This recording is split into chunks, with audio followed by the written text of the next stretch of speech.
Have you ever been reduced to one thing? The mistake you made, the way you reacted, the season where you couldn't get it together, the label that stuck a little too long. Eventually, you stop arguing with it. You start making decisions around it. You stop trying for certain things.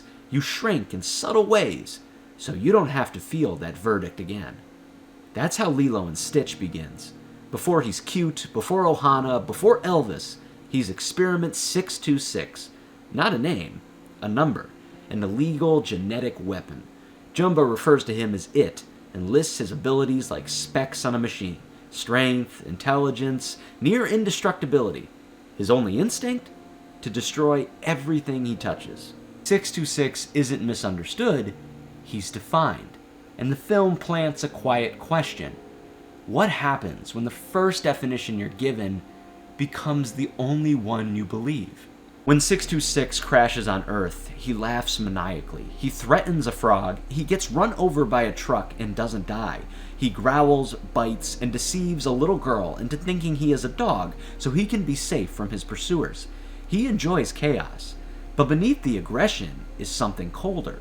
He has no memories, no past that shaped him, no future to guide him, no one who has ever looked at him and seen anything but function. When Jumba says, "What must it be like to have nothing, not even memories to visit in the middle of the night?" it stops sounding like villain dialogue. It sounds like a life where no one has ever chosen you, where you were built for a purpose, but never held for who you are. And that's where the film becomes more honest than people expect, because this isn't just about Stitch becoming nicer. It's about what happens to a being who has never belonged. Meanwhile, Lilo is grieving her parents. Nani is barely holding their world together. Cobra Bubbles is watching. One mistake and this family fractures. Belonging here isn't a sentimental concept. It's fragile. This isn't a cozy home that is turned upside down when Stitch enters. It's already exhausted. So when Stitch arrives and rips pillows, pushes Lilo, wrecks the kitchen, and builds a model city just to destroy it like a kaiju, it isn't just slapstick.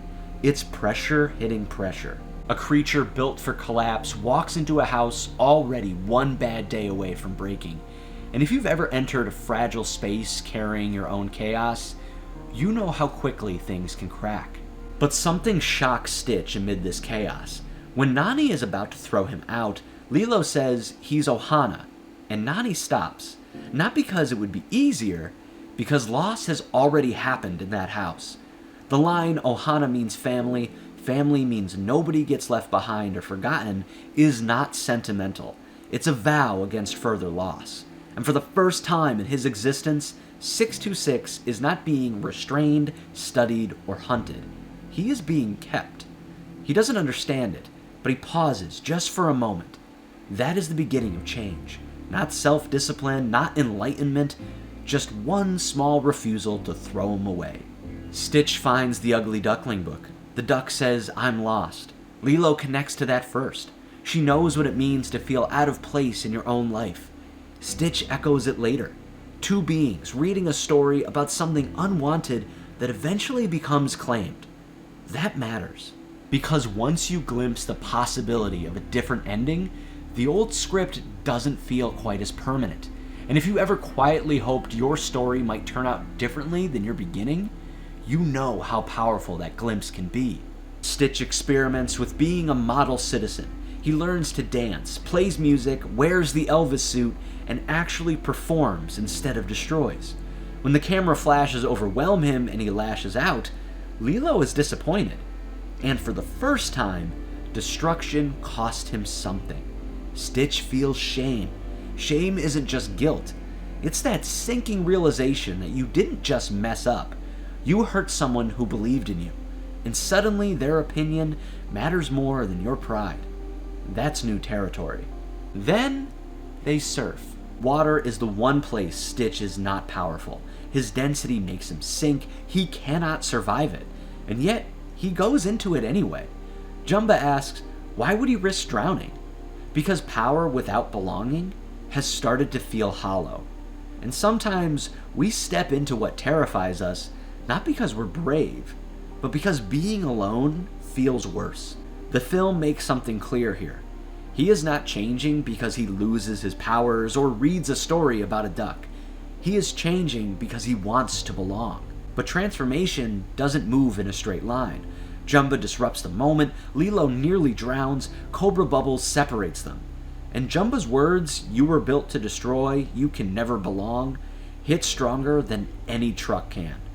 When Lilo tells him he ruined everything, he doesn't argue. He believes it. Not because it's proven, because it's familiar. The old verdict feels heavier than the new hope. It's easier to believe the worst thing about yourself than risk hoping the better one might be true. This is where many stories would give us a triumphant speech. Instead, the film gives us something quieter. He reveals himself, the real, dangerous alien, not as manipulation, as honesty. Because if you want to belong, at some point, you have to risk being fully seen. He gives Lilo the burnt photo. He repeats Ohana. He asks Jumba to let him rescue her. He doesn't deny what he's capable of. This time, he chooses what he will serve. Not instinct, not programming, but connection. And at the end, when the Grand Councilwoman calls him 626, she is being technically correct, but he answers, "My name is Stitch." It isn't dramatic, it isn't loud, it's reclamation. And the film refuses to end with individual heroism. It ends with, "This is my family, I found it all on my own." It's little and broken, but still good. Healing here is not perfection. It is sustained relationship. Nani isn't magically competent. She is supported. Lilo isn't suddenly unhurt. She is accompanied. Belonging doesn't delete power, it stabilizes it. And this is where the story stops being about an alien. Identity rarely changes in isolation. It changes when someone stays long enough for you to outgrow the worst thing you've ever been called. Not by ignoring your damage, not by pretending you were never destructive, but by being loved anyway. Stitch was built to destroy. He became something else because someone refused to discard him before he deserved to stay. The first name you're given isn't sacred. It isn't destiny. But most of us don't rewrite it alone. Sometimes the most radical act isn't proving you've changed. It's letting someone love you while you're still becoming. And if this story resonates with you, I explored something similar with a very different character. And to hear more about that, you can check out this video right here.